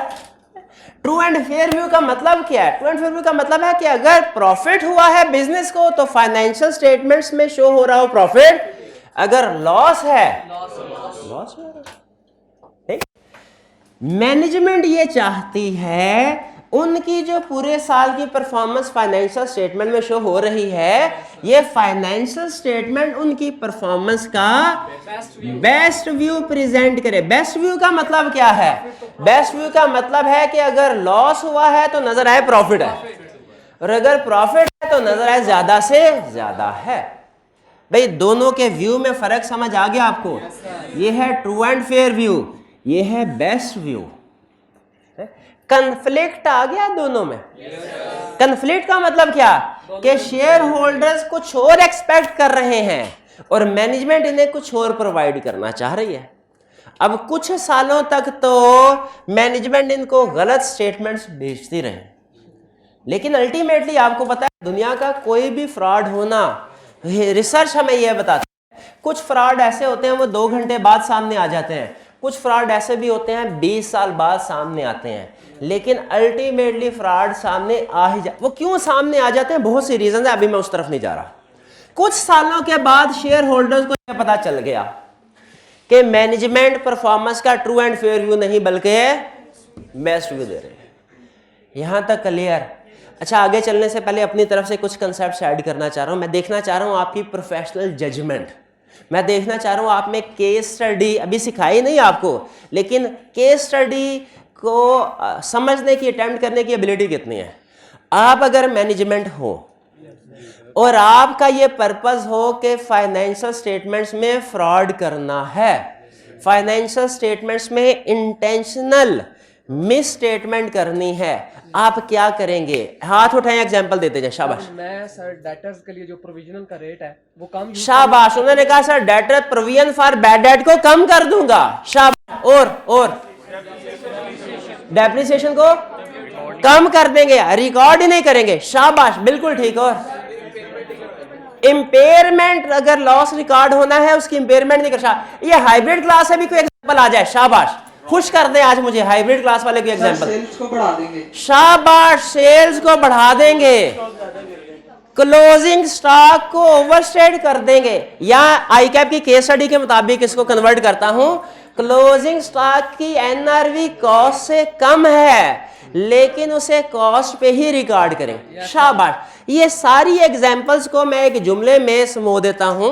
कि हम कोशिश करेंगे हर इनकम और एसेट ओवरस्टेट हो और हर एक्सपेंस और लायबिलिटी अंडरस्टेट हो। ये बेसिक रूल होगा हमारे सामने। अब इसमें जिस एरिया में भी, जिस अकाउंट में भी, चाहे वो income, expense, asset, liability, 2 number ही हो सकते हैं, हम करने की कोशिश करेंगे। बेसिक रूल क्या होगा हमारा? इनकम और एसेट्स ओवरस्टेट, एसेट्स और लायबिलिटीज को अंडरस्टेट। ये है बेस्ट व्यू का मतलब, जो कि नहीं होना चाहिए। अच्छा, अब मुझे बता, ये तो हमने मैनेजमेंट बन के सोचा ना। अब शेयर होल्डर के दोस्त हैं आप, शेयर होल्डर्स को क्या मशवरा है? शेयर होल्डर परेशान है, कहते हैं यार हम इतने एक्सपर्ट तो है नहीं कि खुद फाइनेंशियल स्टेटमेंट्स बना लें, ठीक है, और जो गलत किस्म की फाइनेंशियल स्टेटमेंट मैनेजमेंट बना के देती है, हम उनमें से मसले मसाइल को डिटेक्ट भी नहीं कर पाते। क्या करें? सोच रहे हैं शेयर होल्डर क्या करें, क्या करें, क्या करें? हाँ जी, यहां पे इनको मशवरा ये दिया गया कि ये एक थर्ड पर्सन, इंडिपेंडेंट पर्सन को अपॉइंट कर ले, जिसे कहा जाता है ऑडिटर या अश्योरेंस प्रोवाइडर। ऑडिटर या, देखिए स्टार्ट में कहा था ना आपको, अश्योरेंस सर्विस मतलब ऑडिट एंगेजमेंट, तो अश्योरेंस का मतलब ऑडिटर, तो अश्योरेंस प्रोवाइडर का मतलब ऑडिटर, एक ही बात है, ऑडिटर। ठीक है जी। अब मुझे बताइए, क्या अब फाइनेंशियल स्टेटमेंट मैनेजमेंट से सीधी शेयर होल्डर के पास जाएंगी, या पहले ये फाइनेंशियल स्टेटमेंट्स ऑडिटर के पास जाएंगी, ऑडिटर के पास जाएंगी, और फिर ये ऑडिटर से के through auditor in financial statements को चेक करेगा और इन फाइनेंशियल स्टेटमेंट्स के ऊपर एक रिपोर्ट देगा। और अब फाइनेंशियल स्टेटमेंट इस ऑडिटर की रिपोर्ट के साथ शेयर होल्डर को जाएंगे। बताइए कौन सी सिचुएशन बेहतर है? फाइनेंशियल स्टेटमेंट्स डायरेक्टली जाएं शेयर होल्डर के पास, या ऑडिट होने के बाद ऑडिट रिपोर्ट के साथ जाएं? ये ऑडिट रिपोर्ट। अच्छा, अब इस ऑडिट रिपोर्ट को अगर आप पढ़ेंगे ना, इस ऑडिट रिपोर्ट को अगर आप पढ़ेंगे, ये ऑडिट रिपोर्ट की 2 बड़ी टाइप्स हैं। इस ऑडिट रिपोर्ट की 2 बड़ी टाइप्स हैं। अब ये यहां पे टाइप्स आपके सामने लिख देता हूं। या तो ये रिपोर्ट होगी अनमोडिफाइड, या ये रिपोर्ट होगी मॉडिफाइड। आसान अल्फाज में, या तो ऑडिटर ने रिपोर्ट में लिखा होगा फाइनेंशियल स्टेटमेंट्स ठीक है, या लिखा होगा फाइनेंशियल स्टेटमेंट में कुछ ना कुछ गड़बड़ है। अगर ऑडिटर ने अपनी ऑडिट रिपोर्ट में लिखा हो कि फाइनेंशियल स्टेटमेंट्स ठीक है, इसे कहते हैं अनमोडिफाइड, और अगर लिखा हो इनमें कुछ ना कुछ गड़बड़ है, तो वो क्या लिखा? तो कौन सी रिपोर्ट देगा? मॉडिफाइड। भाई ये कंसेप्ट पिक किया, ठीक है। अच्छा, अनमोडिफाइड, अगर यहां तक समझ आ रहा है तो हिम्मत करके कुछ मजीद कंसेप्ट ऐड कर दो, ओवरबर्डन तो नहीं हो जाएगा। देखिए आप कहेंगे तो आगे चलूंगा, चलें आगे, समझ आ रही है जी? हाइब्रिड वाली क्लास में से मुझे बता दें, आगे चलें जी। हाइब्रिड क्लास में से कोई स्टूडेंट बता दे। चलिए जी, शाबाश। अनमोडिफाइड और मॉडिफाइड है। अनमोडिफाइड के अल्फाज क्या होते हैं? अनमोडिफाइड के अल्फाज क्या हो? अनमोडिफाइड के अल्फाज हैं financial statements give true and fair view. Financial statements give true and fair view. अच्छा जरा आप बताइए, सिखाया नहीं आपको लेकिन आपसे पूछना चाह रहा हूं, मॉडिफाइड के वर्डिंग क्या होगी? Financial statements do not give true and fair view. हाँ बेस्ट व्यू, बिल्कुल। Do not give true and fair view का मतलब बेस्ट व्यू हो गया। अनमोडिफाइड की वर्डिंग क्या होगी? Financial statements give true and fair view. Modified की वर्डिंग क्या होगी? Financial statements do not give true and fair view. आगे एक अहम कंसेप्ट है, इन मटीरियल रिस्पेक्ट्स। प्रैक्टिकली ना सिर्फ यहां तक बात खत्म नहीं करता, आगे लिखता है इन मटीरियल रिस्पेक्ट्स, इन मटीरियल रिस्पेक्ट्स। ठीक है, मटीरियल रिस्पेक्ट। अच्छा, बिजनेसमैन होता ना, याद रखें, बिजनेसमैन जो एक मूवी थी, उस मूवी का एक डायलॉग मुझे याद आ गया है, मूवी का उसमें कुछ विलन और हीरो की ना आपस में नहीं, बल्कि एक बड़ा विलन था, एक छोटा विलन था। हीरो का रोल उसमें एक छोटे विलन का था उस वक्त, उस सीन तक। तो जो बड़ा हीरो है, जो सॉरी बड़ा विलन है, वो छोटे विलन को ना समझा रहा होता है, एक असूल समझाता है बिजनेस का। आपने मुझे बताना है असूल ठीक है कि नहीं, आप इससे एग्री करते हैं? क्या कहता है? कहता है हीरो का कारोबार करने वाले लकड़ी के डब्बों की परवाह नहीं करते। क्या कहा? हीरो का कारोबार करने वाले लकड़ी के डब्बों की परवाह नहीं करते हैं। मुझे बताइए, हीरे बेचे, लकड़ी के डब्बों में पैक किया, ओ लकड़ी के डब्बे के पैसे लेना तो भूल गए, क्या वैसे बिल भेजना चाहे? ऐसे नहीं, ये छोटी बात होगी, ये छोटी। तो जो बड़ी बात होती है ना हमारे, इसी तरह हमारा बिजनेस, भाई हम ऑडिटर हैं, हम तो कोयलों का काम थोड़ी कर रहे हैं, हम भी तो हीरो का काम ही कर रहे हैं। ठीक है, तो याद रखें हमारे बिजनेस में भी, हमारे प्रोफेशन में भी कुछ छोटी छोटी चीजें होती हैं, कुछ बड़ी। और ये कंसेप्ट याद रखें हर पर्सन पे अप्लाई होता है। इवन आप स्टूडेंट है ना, बाजू का ऐसा होता है, आप गए 5,000 का या 1,000 का नोट दिया आपने और दुकानदार ने पैसे वापस किए। आप बड़े बड़े नोट तो गिन लेते हैं, लेकिन जो छोटे छोटे नोट होंगे शायद 10-10 वाले, वो सिर्फ देख ले यार 2-4 हैं बस, ठीक है, नहीं गिने पूरे। सम टाइम ऐसा, क्योंकि बड़े बड़े नोट्स आपने काउंट कर लिए, थोड़ा बहुत आपने कहा चले खैर। ये जो छोटा मोटा होता है ना, जो हमारे लिए अहम नहीं होता, जो चीज अहम नहीं होती, उसको हम ऑडिट में एक खास नाम से याद करते हैं, और जो चीज अहम होती है उसको एक खास नाम से। जो अहम होती है उसे कहते हैं मटीरियल, और जो अहम नहीं होती इममटीरियल। नॉट मटीरियल नहीं, इम, इंग्लिश पढ़ी है ना, इम का मतलब होता है नॉट, नॉट की सेंस देता है। तो यहां पे क्या कह रहा है? वो कह रहा है भाईजान इसको समझ लीजिए, financial statements give true and fair view in material respect. In all respect नहीं कह रहा, इन मटीरियल। मटीरियल का लफ्ज आना जरूरी है। अगर सिर्फ ऑल का लफ्ज आएगा वो गलत। सिर्फ ऑल का लफ्ज आ जाए, इसका मतलब क्या होगा? मैंने 1-1 रुपया चेक कर लिया। Financial statements give true and fair view in material, all नहीं। ऑल का मतलब क्या है? 1-1 रुपए की हर ट्रांजैक्शन चेक कर ली, चाहे वो 1 रुपए की क्यों ना हो। वो कहता नहीं भाईजान, हमने बड़ी बड़ी चीजें सारी चेक कर ली, हीरे सारे पूरे हैं, लकड़ी के डब्बों में 2-4 आगे पीछे हो सकते हैं, ठीक है, वो हमारी जिम्मेदारी नहीं। और बाज़ औक़ात ऐसा होता है हमारे प्रोफेशन पे बिजनेसमैन केस कर देते हैं, कहते हैं लकड़ी के डब्बे गुम हुए थे 4, अब वो क्यों नहीं बताए तुमने? हमने कहा भाई तुम्हें लकड़ी के डब्बे याद हैं, जो 1000 वो जो हीरे थे वो पूरे किए हैं, वो तो ठीक है ना, हाँ वो ठीक है, वो क्यों नहीं देख रहे? तो ये जहन में रखिएगा, हमने एज प्रोफेशनल फाइनेंशियल स्टेटमेंट को जब वेरीफाई करना है ना, तो हर चीज को नहीं, मटीरियल रिस्पेक्ट, ऑल रिस्पेक्ट नहीं, मटीरियल रिस्पेक्ट पे बताना है financial true and fair view की। क्लियर हो गई ये बात? अच्छा मुझे बताइए, यहां पे थोड़ी सी गपशप।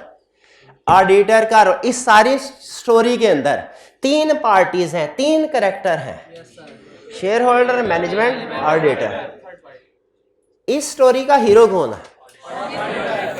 डिपेंड करता है, डिपेंड करता है।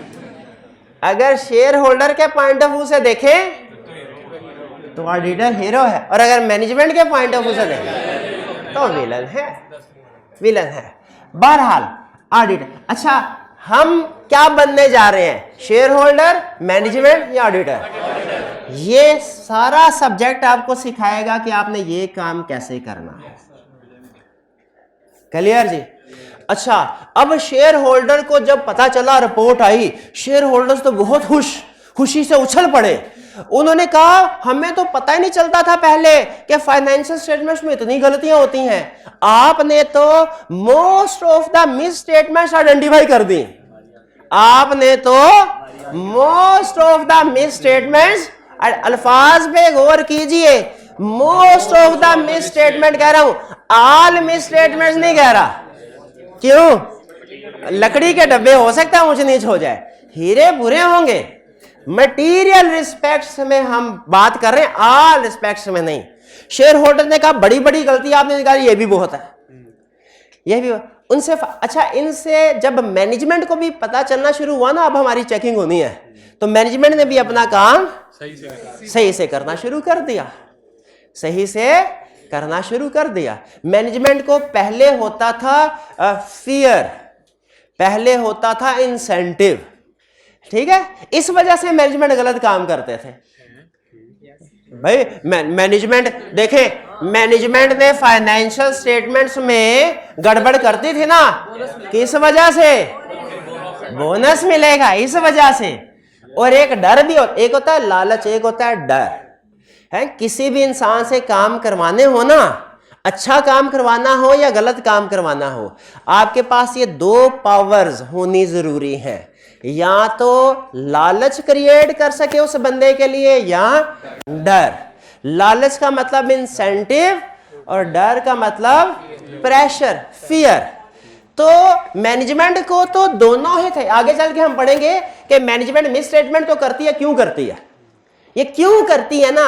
इसमें ये दो अल्फाज मैं आपको बताऊंगा, इंसेंटिव की वजह से और फियर या प्रेशर की वजह से, ठीक है। अब देखें, हम नेकी करने को दिल नहीं करता, गुनाह करने को दिल, नेचुरल है ना, क्या करें भाई, सच है तो सच, नहीं दिल कर, लेकिन हम नेकी करते हैं तकलीफ के बावजूद, और गुनाह में लज्जत के बावजूद उसको छोड़ देते हैं। क्यों? लालच है और डर है। लालच किसका? जन्नत का। और डर किसका? जहन्नम का। नहीं होगा, फर्ज कीजिए अगर ना हो तो मैं तो ना कोई, मतलब कम से कम अपनी बात करें, वो ठीक है याशी करे। तो इसीलिए मैनेजमेंट को भी फियर था इस, और लेकिन अब मैनेजमेंट को जो पता है, अब भैया हिसाब किताब होना है, हिसाब किताब होना है, और मालनामा शेयर होल्डर के पास चला जाएगा। कुछ गड़बड़ करेंगे भी तो पता चल, तो बताइए अब मैनेजमेंट अपनी भी गड़बड़ कम कर देगी कि नहीं कर देगी? तो ऑडिट होने से शेयर होल्डर्स को फायदा क्या हुआ? शेयर होल्डर्स बड़े खुश हुए। क्यों? उन्होंने कहा most of the misstatements are identified. ज्यादातर मिस स्टेटमेंट इन्होंने मशहूरी करना शुरू कर दी अपने 200 बाकी के शेयर होल्डर, दूसरी कंपनी के शेयर होल्डर को इन शेयर होल्डर ने कहा, ओ भाई आप किस दुनिया में रह रहे हो, ऑडिट प्रोफेशन आ गया है, ऑडिटर की सर्विसेज हासिल कीजिए। मैनेजमेंट जो दाव पेच करती है, जो फ्रॉड करती है, उससे छुटकारा पाइए। आहिस्ता आहिस्ता दूसरे कंपनी के शेयर होल्डर्स ने भी इनको अपॉइंट करना शुरू कर दिया, और इतना यहां से हमारा प्रोफेशन ग्रो किया। शुरू में जो हमारे अबाउजाज हैं, जो 150 साल उन्होंने दिन रात एक की और बहुत मेहनत की, बहुत मेहनत, तो इससे हमारा प्रोफेशन और इतना प्रमोट हुआ कि अब दुनिया के ज्यादातर कंट्रीज में इंक्लूडिंग पाकिस्तान ये लाजमी करार दे दिया गया है कि जब कभी कोई भी कंपनी, बड़ी कंपनी अपनी फाइनेंशियल स्टेटमेंट शेयर होल्डर को भेजेगी ना, तो ऑडिट करवाना लाजमी है। और आप में से जिन स्टूडेंट्स ने कैफ 7 कंपनी लॉ पढ़ा होगा ना, उनको पता होगा कि पाकिस्तान में भी ये रिक्वायरमेंट है कि बड़ी बड़ी कंपनीज, वो नहीं पेड अप कैपिटल होता था शायद, क्या होता था 1 मिलियन से ज्यादा है या जितना भी होता था, उस तरफ नहीं जाते, कौन सा लॉ पढ़ रहे हैं। बड़ी कंपनीज के लिए लाजमी है कि फाइनेंशियल स्टेटमेंट जब कभी शेयर होल्डर को भिजवाएंगी, ऑडिट लाजमी करवाएंगे, ऑडिट रिपोर्ट के साथ भिजवाई जाएंगी। भाई यहां तक ये बात समझ आ रही है? अच्छा, यहां पे एक और कंसेप्ट, बोनस कंसेप्ट आपको दे रहा हूं, आप भी क्या याद करेंगे। बड़ी बड़ी कंपनीज जो होती है ना, इनके लिए तो ऑडिट करवाना रिक्वायर्ड बाय लॉ है। जो चीज रिक्वायर्ड बाय लॉ होती है उसे कहते हैं स्टैट्यूटरी। स्टैट्यूटरी, जो चीज रिक्वायर्ड बाय लॉ हो क्या कहते हैं? स्टैट्यूटरी। और जो चीज रिक्वायर्ड बाय लॉ नहीं होती नॉन स्टैट्यूटरी। Non statutory. आपका दोस्त आके कहने लगा शाम को, कह लगा ऑडिट का प्रोफेशन, ऑडिटर क्या करते हैं? कुछ भी नहीं करते। ऑडिट तो इस वजह से लोग करवाते हैं क्योंकि रिक्वायर्ड बाय लॉ है। आप उसकी बात से एग्री करेंगे? उन्होंने कहा कि भाई एक वक्त ऐसा भी तो था जब ऑडिट रिक्वायर्ड बाय लॉ, तब भी लोग ऑडिट करवाते थे, उन्हें कोई फायदा नजर आया था तो ऑडिट करवाते थे ना। दोस्त कहने लगा उस वक्त की बात ना करो, आज की बात करो। मेरा यह कहना है अगर आज ऑडिट रिक्वायर्ड बाय लॉ ना होता तो कोई ना ऑडिट करवाता। आपने कहा गलत, आज की दुनिया में साबित कर देते हैं। अगर ऑडिट रिक्वायर्ड बाय लॉ हुआ स्टैट्यूटरी, कुछ बिजनेस ऐसे हैं पाकिस्तान में उनके लिए ऑडिट कराना रिक्वायर्ड नहीं है, जैसे सोल प्रोप्राइटरशिप, जैसे पार्टनरशिप, जैसे एनजीओज, जैसे स्मॉल कंपनीज, इनके लिए ऑडिट करवाना रिक्वायर्ड, लेकिन स्टिल समटाइम ये भी ऑडिट करवाती हैं। स्टिल ये भी समटाइम ऑडिट करवाती हैं। तो दुनिया में दो तरह के ऑडिट होते हैं, एक स्टैट्यूटरी ऑडिट और दूसरा नॉन स्टैट्यूटरी ऑडिट। भाई स्टैट्यूटरी ऑडिट कौन सा होता है? जो रिक्वायर्ड बाय लॉ हो। और नॉन स्टैट्यूटरी ऑडिट कौन सा होता है? जो नॉट रिक्वायर्ड बाय लॉ हो। तो अगर मुझे यह समझ नहीं आती, अगर कोई ऑडिट करवाना रिक्वायर्ड ही नहीं है तो लोग क्यों ऑडिट करवाते हैं? लोग क्यों, उनको कोई बेनिफिट्स नजर आते हैं तो वो करवाते हैं ना। अब हम वही बेनिफिट्स पढ़ने जा रहे हैं। क्या पढ़ने जा रहे हैं? बेनिफिट के ऑडिट करवाने के क्या। देखिए एक तो बड़ी बात के लीगल रिक्वायरमेंट पूरी हो जाती है, स्टैट्यूटरी ऑडिट हो गए। एक तो क्या मजीद भी कुछ बेनिफिट्स हैं? बिल्कुल बेनिफिट्स हैं।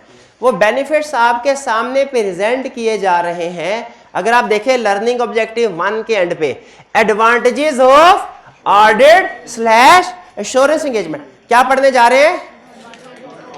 ऑडिट या एश्योरेंस एंगेजमेंट के एडवांटेज। पहला और सबसे बड़ा, it increases credibility of financial statements. Financial statements की क्रेडिबिलिटी, उनके ऊपर ट्रस्ट बढ़ जाता है। उनके ऊपर ट्रस्ट क्यों बढ़ जाता है? अगर ऑडिट करवाया हो। Most of misstatements are identified. इसमें पावर वर्ड कौन सा है? मोस्ट का। इसको अंडरलाइन कर लें, आल नहीं लिखा हुआ। और अब आपको पता चल गया आल क्यों नहीं लिखा हुआ, इसकी रीजन भी पता चल गई, मटीरियल एस्पेक्ट्स की वजह से। क्योंकि हम जो काम करते हैं डायमंड्स के ऊपर फोकस करते हैं हम, ठीक है, डब्बों पे नहीं। बड़ी बड़ी मिसस्टेटमेंट। फिर इसके बाद एक बेनिफिट ये, फिर दूसरा अब ये थोड़ा सा स्किप कर रहा हूं, अभी थोड़ी देर समझाता हूं। इट असिस्ट इन सेल और परचेज ऑफ बिजनेस। जब मेरे आर्टिकल्स का तीसरा साल चल रहा था तो हमारी फर्म के पास एंगेजमेंट आई। उस कंपनी के लिए उस वक्त उस ऑडिट करवाना रिक्वायर्ड नहीं था, लेकिन उन्होंने कहा कि ऑडिट किया। किस वजह से किया जाए? गवर्नमेंट ऑफ पाकिस्तान ने ना कुछ शेयर बेचने थे पीटीसीएल के, तो जो इंटरनेशनल बायर था ना, उसने कहा मैं शेयर्स तब खरीदूंगा जब आप इसकी फाइनेंशियल स्टेटमेंट्स का ऑडिट करवाएंगे। उन्होंने कहा अच्छा, गवर्नमेंट ने कहा अच्छा पीटीसीएल कंपनी तो है ही, ये रेंट था 30 जून पीटीसीएल का। उन्होंने कहा 30 जून को ऑडिट तो होना ही है। तो आपके ख्याल में क्या ये बात ही निगोशिएशन हो रही थी जनवरी फरवरी में? क्या गवर्नमेंट ऑफ पाकिस्तान ने 30 जून तक का इंतजार किया होगा कि 30 जून को फाइनेंशियल स्टेटमेंट साल पूरा होगा, वो स्टैट्यूटरी ऑडिट होना ही है तो तब ऑडिट करवा लेंगे? तब वो ना गवर्नमेंट कह रही थी हमें कल के मिलते आज पैसे मिले, आज पैसे। तो उन्होंने कहा हालांकि कंपनीज के लिए 12 महीनों के बाद ऑडिट रिक्वायर्ड होता है, 7 महीनों के बाद ऑडिट रिक्वायर्ड नहीं होता, लेकिन उस केस में खास तौर पे गवर्नमेंट ने 7 महीनों का ऑडिट करवाया। किस लिए? क्योंकि बायर ने कहा था जब तक मेरे सामने लेटेस्ट ऑडिटेड फाइनेंशियल स्टेटमेंट्स नहीं आएगी मैं पैसे नहीं दूंगा। पिछले साल वाली फाइनेंशियल स्टेटमेंट्स बहुत पुरानी हो चुकी हैं और इस साल की बनने में 5 महीने। तो अब तो बताइए, अब उसके बाद फिर डील फाइनल हो गई क्या बताइए, ऑडिट की वजह से सेल और परचेज ऑफ बिजनेस में असिस्टेंस हुई। इसी तरह जब आप बैंक के पास लोन लेने के लिए जाए ना, बैंक सबसे पहली चीज आपको पता है पर्पस पूछता है सबसे पहले। दूसरे नंबर पे जो चीज बैंक रिक्वायर करता है वो कहता है अगर आप बिजनेस होना याद रखें, दुनिया का हर बिजनेस दुनिया के किसी भी बैंक से जब लोन लेने के लिए जाएगा ना, वो उससे लाजमी एक चीज प्रैक्टिस में रिक्वायर करेगा, financial statements, audited financial statements, ताकि पता चले उसके कितने एसेट्स हैं, कितनी सिक्योरिटी है। तो ऑडिट का एक फायदा तो ये होता है कि most of the miss statements identify हो जाती हैं। एक फायदा ये भी होता है सेल परचेज ऑफ बिजनेस में भी हेल्पफुल होता है। एक फायदा ये भी होता है लोन लेने में भी हेल्पफुल होता है। एक और फायदा जो उसने नहीं लिखा हुआ, टैक्स रिटर्न फाइल होने में भी काम आता है। ठीक है, अगर टैक्स रिटर्न जो है वो ऑडिटेड फाइनेंशियल स्टेटमेंट की बेस पे फाइल करें, वो जल्दी एक्सेप्ट हो जाते हैं, उसमें ज्यादा चेकिंग वगैरह नहीं होती। फिर इसके बाद जी फोर्थ में सेल परचेज में देखें, अगर आपने गाड़ी बेचनी है, फर्ज कीजिए, तो गाड़ी एक है कि buyer seller as it is buyer के सामने गाड़ी रख दे, क्या बायर आपको गाड़ी खरीद लेनी चाहिए? और अगर एक इंडिपेंडेंट पर्सन है, इंडिपेंडेंट पर्सन, वो उसको इंस्पेक्शन करके उसके ऊपर अपना सर्टिफिकेट दे दे कि ये गाड़ी, इसका इंजन वगैरह सारी चीजें ठीक है और ये इसकी लाइफ होगी वगैरह वगैरह, तो फिर ज्यादा सेल होने के चांसेस है कि वो सर्टिफिकेट के बगैर सेल होने के। उसी तरह जब हमने बिजनेस भी सेल करना होता है ना, तो ऑडिटर उस बिजनेस को चेक करके बताता है कि इसके एसेट्स और लायबिलिटीज की लेटेस्ट ट्रू वैल्यू क्या है। वरना बेचने वाला तो यही कहेगा मेरा एसेट करोड़ों का है, और खरीदने वाला कहेगा भाई हजारों का है। तो डील कहां पे फाइनल? जहां पे एक इंडिपेंडेंट पर्सन, कौन? इंडिपेंडेंट पर्सन आएगा। क्लियर? ये बात समझ आ गई? अच्छा मुझे ये बताइए, अब आपने सवाल किया, अब एक सवाल फिर मेरा भी। ये ऑडिटर है, इसको किसका रिश्तेदार होना चाहिए, शेयर होल्डर का कि मैनेजमेंट का? किसी का भी नहीं, इंडिपेंडेंट होना चाहिए। शाबाश। क्यों? अगर ये मैनेजमेंट का रिश्तेदार होगा तो इसके साथ मिलके शेयर होल्डर के साथ फ्रॉड करेगा, और अगर शेयर होल्डर का रिश्तेदार होगा तो उसके साथ मिलके हो सकता है गवर्नमेंट को फ्रॉड करे। बाज़-औक़ात होता है मिलके गवर्नमेंट के साथ फ्रॉड किए जाते हैं। ठीक है, ये रिसेंटली आपने देखा होगा कुछ कंपनीज के टैक्स के फ्रॉड सामने आ रहे हैं कि उनका टैक्स लायबिलिटी जो थी वो अंडरस्टेटेड थे। तो अगर ऑडिटर इंडिपेंडेंट ना हो दोनों से, तो फिर फ्रॉड हो सकते हैं। इसलिए ऑडिटर को क्या होना चाहिए? इंडिपेंडेंट होना चाहिए। इसके ऊपर बाद में फिर कभी डिस्कशन करेंगे, फिलहाल सिर्फ इतना याद कर लीजिए। सर बैंक से लोन लेते वक्त उनकी फाइनेंशियल स्टेटमेंट्स देखेंगे या उनको देते वक्त? जी भाई, बैंक बताता है कि उसे लेटेस्ट किस पीरियड पे फाइनेंशियल स्टेटमेंट्स चाहिए। ठीक है, ये हमारे जनरल कंसेप्ट्स हैं, ये जनरल कंसेप्ट्स हैं। It confirms that management is performing it's statutory and non statutory duties. Benefit समझ आ रहे हैं ना कि मैनेजमेंट अपनी statutory and non statutory duties पूरी कर रही है। स्टैट्यूटरी ड्यूटीज क्या होती हैं? जो रिक्वायर्ड बाय लॉ। जैसे अगर आपने कैफ 7 कंपनी लॉ पढ़ा है तो आपको याद होगा कि उसमें डायरेक्टर, उसमें जिम्मेदारी थी कंपनी की बुक्स ऑफ अकाउंट्स मेंटेन करनी है ना, कैश रिसीव्ड, कैश पेमेंट की थी, एसेट्स, लायबिलिटी, सेल, परचेज। अच्छा, किसी स्टूडेंट को बुक्स ऑफ अकाउंट्स और फाइनेंशियल स्टेटमेंट में फर्क पता है? मुझे याद है कंपनी लॉ में दोनों कंसेप्ट अलग-अलग होते हैं। हाँ, ये काउंटिंग साइकिल का आधा हिस्सा कहलाता है, फर्स्ट हाफ कहलाता है बुक्स ऑफ अकाउंट्स, और काउंटिंग साइकिल का सेकंड हाफ कहलाता है फाइनेंशियल स्टेटमेंट। ये जो जर्नल, लेजर, ट्रायल है बुक्स ऑफ अकाउंट, और ये जो इनकम स्टेटमेंट, बैलेंस शीट वगैरह है फाइनेंशियल स्टेटमेंट। तो फाइनेंशियल स्टेटमेंट्स को ऑडिटर चेक कर, लेकिन आपके ख्याल में क्या फाइनेंशियल स्टेटमेंट को चेक करते करते बुक्स ऑफ अकाउंट्स को भी ऑडिटर चेक करता होगा कि नहीं? बिल्कुल करता होगा। तो उससे ये भी पता चल जाता होगा कि नहीं कि मैनेजमेंट ने बुक्स ऑफ अकाउंट्स मेंटेन किए कि नहीं, बिल्कुल करता है। तो ऑडिट करने से ये भी कंफर्म हो जाता है क्या कि मैनेजमेंट ने अपनी स्टैट्यूटरी और नॉन स्टैट्यूटरी ड्यूटीज पूरी की है कि नहीं की। अब आप कहेंगे सर स्टैट्यूटरी ड्यूटी की तो एग्जांपल समझ आ गई, बुक्स ऑफ अकाउंट्स नॉन, क्योंकि ये रिक्वायर्ड बाय लॉ है ना। नॉन स्टैट्यूटरी की एग्जांपल क्या है?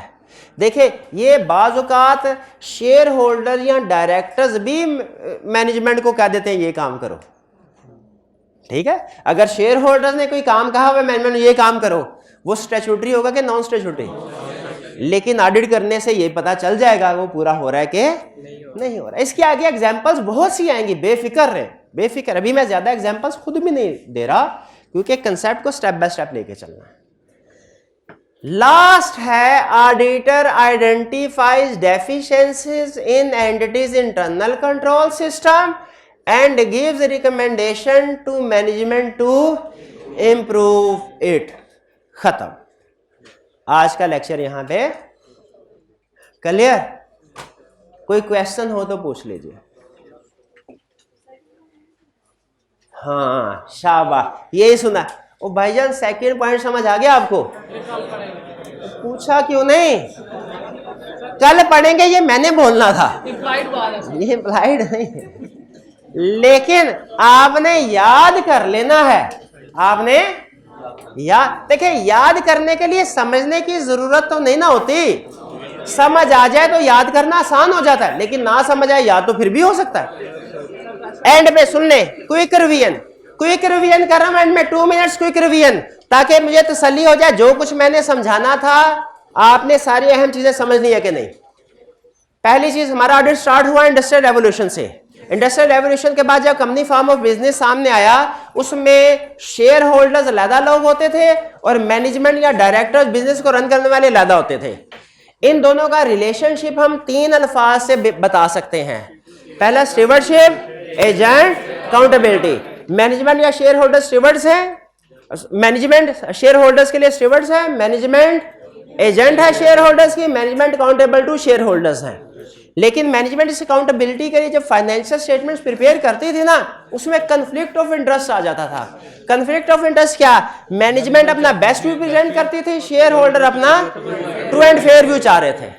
इस बेस्ट व्यू में मैनेजमेंट फाइनेंशियल स्टेटमेंट जो हेरफेर करती थी, तो उसका तरीका वारदात क्या होता था? एसेट्स और इनकम को ओवरस्टेट और लायबिलिटीज और एक्सपेंसेस को अंडरस्टेट करते थे। इससे निजात के लिए क्या किया गया? ऑडिटर को अपॉइंट किया। ऑडिटर अब फाइनेंशियल स्टेटमेंट्स पहले ऑडिटर चेक करता है और उनके ऊपर अपनी रिपोर्ट शेयर होल्डर्स को देता है। वो रिपोर्ट 2 तरह की हो सकती है, अनमोडिफाइड। पहले अनमोडिफाइड हमेशा बोलना है, फिर मॉडिफाइड। तरतीब में भी कंसेप्ट छुपे होते हैं, तरतीब में भी। अनमोडिफाइड का मतलब क्या है? ऑडिटर कहता है financial statement give true and fair view in all material respects. अच्छा, इन मटेरियल रिस्पेक्ट है, ऑल रिस्पेक्ट्स नहीं, इन मटेरियल। और मॉडिफाइड का मतलब क्या होता है? Financial statement do not give true and fair view in material respects. ठीक है, अनमोडिफाइड क्या? अच्छा, ऑडिट 2 तरह के होते हैं, एक स्टैट्यूटरी ऑडिट, एक नॉन स्टैट्यूटरी ऑडिट। कौन सा होता है? रिक्वायर्ड। नॉन स्टैट्यूटरी कौन सा? जो रिक्वायर्ड बाय लॉ ना हो। ठीक है, हमारे सिलेबस में जो डिस्कशन होगी ना ऑफिशियली जो शामिल है वो स्टैट्यूटरी ऑडिट शामिल है। ठीक है, जो required by law. Non statutory audit required by law नहीं है तो क्यों करवाया जाता है?